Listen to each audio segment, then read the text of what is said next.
Hello everyone, నా పేరు doctor Mannem Manoj Kumar, consultant surgical gastroenterologist and robotic surgeon at Medicover hospital హైటెక్ సిటీ. ఇవాళ మేము చేసిన ఒక రేర్ కేసు గురించి చెప్పడానికి గేదర్ అయ్యాము. షేక్ రబ్బానీ పాషా అనే పేషెంట్ మా దగ్గరికి రక్తహీనతతో వచ్చారు. ఆ ఎండోస్కోపీ కొలనోస్కోపీ ఎవాల్యుయేషన్లో డ్యూడినల్ సెకండ్ పార్ట్లో క్యాన్సర్ ఉన్నట్టు గుర్తించాము. దాన్ని యూనిక్ విధానం అంటే లాప్రోస్కోపిక్ రిసెక్షన్ చేశాము. అలాగే రీకన్స్ట్రక్షన్ అనేది జాయిన్ చేసే ప్యాంక్రియాటిక్ డక్ట్కి, బైల్ డక్ట్కి, స్టమక్కి చిన్న పేగు జాయిన్ చేసేది మాత్రం రోబోటిక్లో చేశాము. అడ్వాంటేజెస్ చూసుకుంటే మేము లాప్రోస్కోపిక్లో ఉన్న రోబోటిక్లో ఉన్న రెండు విధానాలు ఉన్న అడ్వాంటేజెస్ని తీసుకొని ఈ అప్రోచ్ చేయడం జరిగింది. డిసడ్వాంటేజెస్ అంటే లాప్రోస్కోపీలో అనాస్టమోస్ కష్టం కాబట్టి రోబోటిక్ యూస్ చేసాం, ప్లస్ రీసెక్షన్ అనేది కొంచెం రోబోటిక్లో కష్టం కాబట్టి దానికి లాప్రోస్కోపిక్ విధానాన్ని యూస్ చేసాం. దీన్ని హైబ్రిడ్ అప్రోచ్ అంటాం. Hybrid combined laparoscopic and robotic surgery.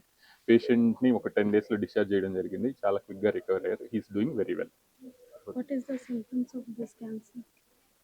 So usually ఇలాంటి క్యాన్సర్ వచ్చిన మా దగ్గరికి ఈ పేషెంట్ ప్రెజెంట్ అయింది మాత్రం ఎనీమియా. ఈ విపుల్స్ సర్జరీ ఎవరిలో చేస్తామంటే ప్యాంక్రియాస్ హెడ్ క్యాన్సర్ ఉన్న వాళ్ళలో, డ్యూడినం సెకండ్ పార్ట్లో క్యాన్సర్ ఉన్న వాళ్ళలో, అలాగే bile duct distal part, distal cholangiocarcinoma, ఈ మూడు క్యాన్సర్లు కనుక ఉంటే వాళ్ళకి ఈ విపుల్స్ రిసెక్షన్ చేయాల్సి ఉంటుంది. ఈ పేషెంట్లో స్పెసిఫిక్గా డ్యూడినం సెకండ్ పార్ట్లో క్యాన్సర్ ఉంది, దానివల్ల రక్తహీనత వచ్చింది. అలాగా మా దగ్గరికి రావడం జరిగింది. నాకు ఎనిమియాతో నేను రావడం జరిగింది.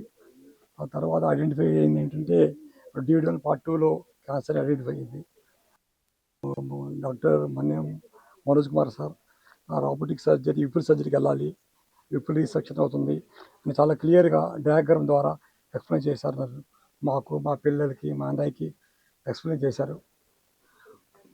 So after getting confidence about robotic surgery, మేము రోబోటిక్ సర్జరీ చూసుకున్నాం. సర్జరీ చేశారు. 2-3 days నా కొంచెం అన్కాన్షియస్ స్టేజ్లో ఉన్నాను.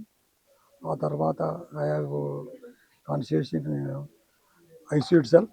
రూమ్కి మార్చారు. రూమ్కి మార్చిన 4-5 daysలో నేను నడవగలిగాను. 10 days డిశ్చార్జ్ చేశారు. ఆ తర్వాత నా ఫుడ్ ఇంటేక్, డైటు అంతా సార్ చెప్పినట్టు నేను పాటిస్తున్నాను. ఇప్పుడు ఆమె పర్ఫెక్ట్లీ ఆల్ రైట్. అదే దాని weight loss which is normally happens after the robotic surgery. Now I am able to walk on my own.